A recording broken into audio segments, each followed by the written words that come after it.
వృషభ రాశి వారికి 2026 సంవత్సరం ఆంగ్ల సంవత్సరం గోచార ఫలితాలు ఏ విధంగా ఉన్నాయో తెలుసుకునేటువంటి ప్రయత్నం చేద్దాం.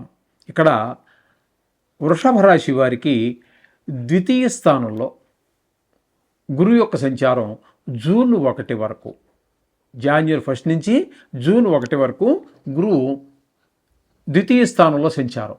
ఈ ద్వితీయ స్థానం సంచారం చాలా అద్భుతమైన ఫలితాలు ఇస్తుంది. ఇక్కడ ధనానికి లోటు లేకుండా చూస్తాడు గురువు. అలాగే మాట తీరులో చాలా బాగుంటుంది. సమయానికి తగినట్టుగా మాట్లాడగలగటం, అట్లా అంటే సమయానికి తగినట్టుగా మాట్లాడగలగటం ఉంటుంది. అలాగే కుటుంబం అంతా కూడా ఆహ్లాదకరంగా ఉండేటటువంటి అవకాశం ఉంటుంది మనకి. ఈ విధమైనటువంటి ఫలితాలన్నీ కూడా జూన్ 1 వరకు చాలా అద్భుతమైనటువంటి ఫలితాలన్నీ మనకి, అంటే 5 నెలల పాటు. జూన్ 1 అంటే ఒకరోజు తీసేస్తే 5 నెలలు, 5 నెలల పాటు మీకు మంచి చాలా చక్కటి ఫలితాలన్నీ కూడా ద్వితీయ స్థానంలో. ధనానికి లోటు ఉండదు, మంచి మాటకారితనంగా ఉంటారు, తెలివిగా మాట్లాడగలుగుతారు. కుటుంబంలో కూడా ఆహ్లాదకరమైన పరిస్థితిని కల్పిస్తాడు గురు భగవానుడు. ఇక తదుపరి ఆయన చతుర్థ స్థానం అంటే తృతీయ స్థానమైనటువంటి కర్కాటకంలో ప్రవేశిస్తూ ఉన్నారు. అక్కడ 30వ తారీఖు 10వ నెల, అంటే మే వరకు అక్కడే ఉన్నారు కదండి. జూన్ 1 వరకు అంటే ఇక మే అనుకుందాం. ఇక్కడ కూడా 30వ తారీఖు 10వ నెల కాబట్టి ఇక్కడ కూడా 5 నెలల పాటు ఆయన ఇక్కడ సంచారం చేస్తూ, తృతీయ స్థానంలో సంచారం చేస్తూ, కర్కాటకంలో. అది ఆయనకు ఉచ్చ స్థానమే. కానీ ఇక్కడ గోచార ఫలితాల్లో స్థాన ఫలితాలు పెద్దగా ప్రాముఖ్యత వహించవు. కాబట్టి తృతీయ స్థాన ఫలితాలు అంటే మీకు మీరు ఏ పని చేసినప్పటికీ కూడా యోగించరు. కాబట్టి ఏ విషయాల్లో అన్నట్టయితే మీరు ఏ పని చేసినా కూడా ఇంట్లో వాళ్ళు కూడా మిమ్మల్ని ప్రోత్సహించరు. అలాగే ఆఫీసులో మీరు ఎక్కడ పనిచేస్తున్నారు అక్కడ కూడా మీ పై స్థాయి వారు కానీ, మీ స్థాయి వారు కానీ, మీ కింద స్థాయి వారు కానీ సహకరించరు. అట్లాగే కొన్ని ఇబ్బందికరమైనటువంటి పరిస్థితులు కూడా ఏర్పడుతూ ఉంటాయి. ఎవరు సహకరించకపోవడంతో ఎవరు సహకరించట్లేదు, ఒంటరి వాడిని అయిపోయాను అనేటువంటి ఒక ఫీలింగులో మనకి విజయం కొంచెం కష్టంగా అబ్బుతుంది. ఈ విధమైన ఫలితాలన్నీ గురువు రెండవ 5 నెలలు, అంటే 6వ నెల నుంచి 10వ నెల వరకు ఈ విధమైన ఫలితాలు ఇస్తూ ఉన్నాడు. తదుపరి ఆయన 2 నెలల పాటు 4వ స్థానం, అంటే వృషభ రాశికి 4వ స్థానం అంటే సింహంలో సంచారం చేస్తున్నారు.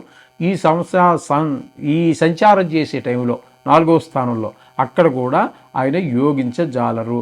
అక్కడ ఏంటంటే తల్లిగారి ఆరోగ్య విషయంలో కానీ, లేకపోతే తల్లిగారితో మనకి ఏదో స్పర్ధలు రావటం కానీ, ఈ విషయాల్లో కొంచెం ఇబ్బంది ఉంటుంది.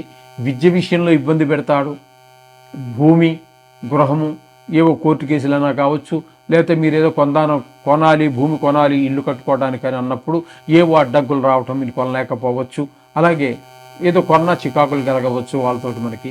అలాగే గృహం కొనుక్కోవాలన్నా కూడా కొనలేకపోవచ్చు, కొన్నా కూడా ఇబ్బందులు ఉండవచ్చు. అలాగే వాహనాలు, అంటే షోరూమ్స్ ఉంటాయి కదండి, కారు కావచ్చు, బైకులు కావచ్చు, ఏదైనా పాతవి కొన్ని రిపేర్ అమ్మేటటువంటివి కూడా చాలానే ఉన్నాయి ఈరోజు. కాబట్టి అటువంటి వారికి కానీ అనుకూలమైనటువంటి ఫలితాలు ఇవ్వజాలరు. మన స్వభావం కూడా అంతా ఏంటో ఒక గజిబిజిగా అనిపిస్తూ ఉంటుంది మనకే. మన స్వభావం మనకే అర్థం కానిటువంటి పరిస్థితి అంతా ఏర్పడుతూ ఉంటుంది.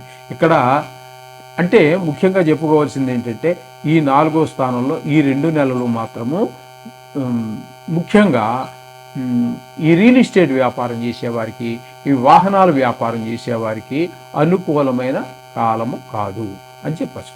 ఇకపోతే వీరికి 10వ స్థానంలో, 10వ స్థానంలో రాహుగ్రహ సంచారం. ఒక సంవత్సరం పూర్తిగా చెప్పుకుందాం, ఒక 25 రోజులు మాత్రము భాగ్యస్థానంలో సంచారం చేస్తున్నాడు. భాగ్యస్థానంలో ఆయన 25 రోజులు అనుకూలమైన ఫలితాలు ఉండవు. అలాగే తండ్రి గారికి ఆరోగ్య విషయంలో గాను, అలాగే వాహనాల విషయంలో ఇట్లాంటి విషయాల్లో కొన్ని ఇబ్బందులు ఉంటాయి. కానీ మిగతావన్నీ 25 రోజులు, మిగతాదంతా 10వ స్థానంలో సంచారం చేస్తున్నారండి ఆయన. రాహు ఎక్కువగా కూడా 11 నెలల 6 రోజుల పాటు మీకు 11వ స్థానంలో సంచారం చేస్తున్నారు, 10వ స్థానంలో సంచారం చేస్తున్నారు. ఈ 10వ స్థానంలో సంచారం ఫలితాలు ఏ విధంగా ఉన్నాయంటే ఉద్యోగ విషయంలో కొన్ని ఇబ్బందులు ఉంటాయి.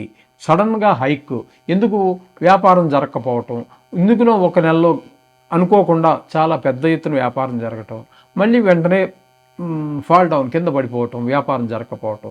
వ్యాపారం జరిగితేనే కదండి మనకి లాభం వచ్చేది. ఆ విధంగా ఉండేటువంటి పరిస్థితులు ఉంటాయి. అలాగే మనం ఎవరి దగ్గర పని చేస్తూ ఉంటే కూడా మనం ఎంత పని చేసినా మన బాస్ యజమాని ఎవరైతే ఉన్నారో ఆయన సాటిస్ఫై చేయలేకపోవటం, శ్రమ ఎక్కువ ఫలితం తక్కువ అన్నట్టుగా ఉంటుంది ఈ రాహుగ్రహ దశమ స్థానంలో సంచారం చేసేటప్పుడు. ఇకపోతే శని భగవానుడు మాత్రం వీరికి ఈ వృషభ రాశి వారికి అత్యంత అనుకూలమైనటువంటి ఫలితాలు ఇస్తూ ఉంటారు. ఏకాదశి స్థానంలో ఉన్నారు కాబట్టి ధనానికి లోటు లేకుండా చేస్తారు. అలాగే మనకి అన్నదమ్ములు ఎవరైనా ఉన్నట్టయితే వాళ్ళందరి యొక్క సహాయ సహకారాలు అంతూ ఉంటాయి. ధనార్జన బాగుంటుంది, వ్యవహార నైపుణ్యం బాగుంటుంది. ఏదైనా వ్యవహారం మొదలైతే నైపుణ్యం బాగా కనబడుతూ ఉంటుంది. అలాగే కొంతమందికి ఆయుర్దాయ విషయంలో కొంచెం అటు ఇటు ఊగులాడుతూ ఉన్నటువంటి పెద్దవాళ్ళు ఎవరైనా ఉన్నట్టయితే అటువంటి ఆ ఆయుర్దాయాన్ని కూడా ఈయన పొడిగించడానికి అవకాశం ఉన్నది. అంటే ఏమి జరగకుండా, ప్రాణహాని జరగకుండా కాపాడే అవకాశం కూడా ఈ శని భగవానుడు ఏకాదశి స్థానంలో ఉండటం వల్ల కనబడుతూ ఉంటుందండి. ఈ విధమైన ఫలితాలన్నీ కూడా మనం వృషభ రాశి వారికి చెప్పుకోవాలి. అయితే ముఖ్యంగా ఈ రాశి వారికి గురువు ఒక 5 నెలల పాటు మీకు శుభ ఫలితాలు అందిస్తూ ఉన్నారు. రాహువు మళ్ళీ మీకు అద్భుతమైనటువంటి ఫలితాలన్నీ కూడా ఒక ఇంచుమించుగా సంవత్సరం అనుకోండి, ఒక 25 రోజుల పాటు వదిలిపెట్టినట్టయితే గురువు రాహు అనుకూలంగా ఉన్నారు. అలాగే శని భగవానుడు కూడా అనుకూలంగా ఉన్నాడు.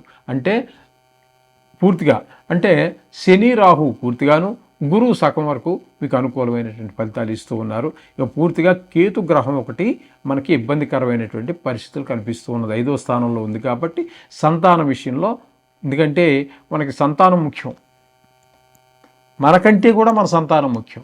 ఏదైనా గాయం అయిందనుకోండి, అదేదో నాకేనే బాగుండు, నా పిల్లలకు కాకుండా అనిపిస్తూ ఉంటుంది.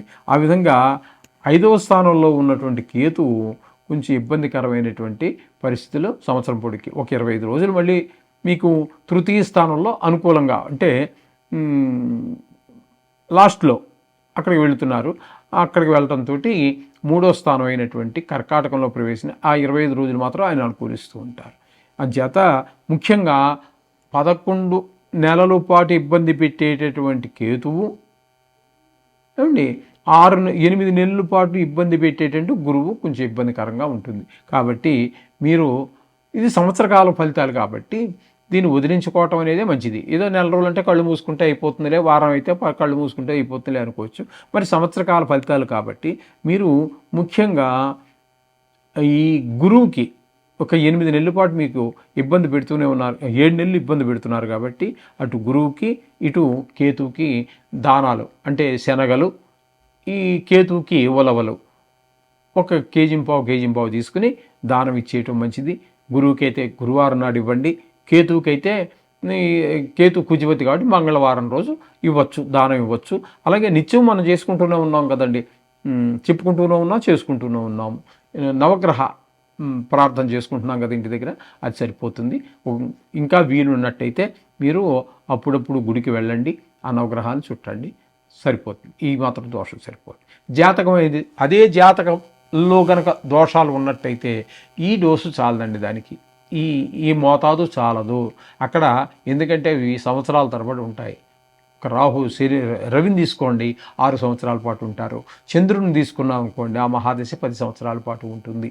అలాగే కుజుడు 7, బుధుడు 17, గురువు 16, శని 19, రాహు 18, మళ్ళీ కేతు 7, ఇలా మనకి ఎక్కువ సంఖ్యలో జరుగుతూ ఉంటాయి. కాబట్టి అక్కడ ఏదైనా దోషం ఉన్నట్టయితే వాటిని వదిలించుకోవడానికి కొంత ఇబ్బందికరమైన పరిస్థితులు తప్పవు. అలా అని చెప్పి ఖర్చు కూడా కొంచెం అవుతుంది. అంటే ఖర్చు అవ్వకుండా చేసుకోలేమా అంటే చేసుకోవచ్చు, కానీ మనం ఇంటి దగ్గర చాలా శ్రమ పడవలసి ఉంటుంది. అదైతే బ్రాహ్మణులకి ఏదో దానాలు దశకాలు వాళ్ళే జపాలు చేయటం, అభిషేకాలు చేయటం ఇవన్నీ ఉంటాయి కాబట్టి కొంత సులువుగా పూర్తి చేసుకోవచ్చు. అంచేత ఈ విధమైనటువంటి పరిష్కారాలు సూచించడం జరుగుతోంది. సూచించినట్టయితే మీకు అన్నీ శుభంగా జరుగుతుంది. శుభం.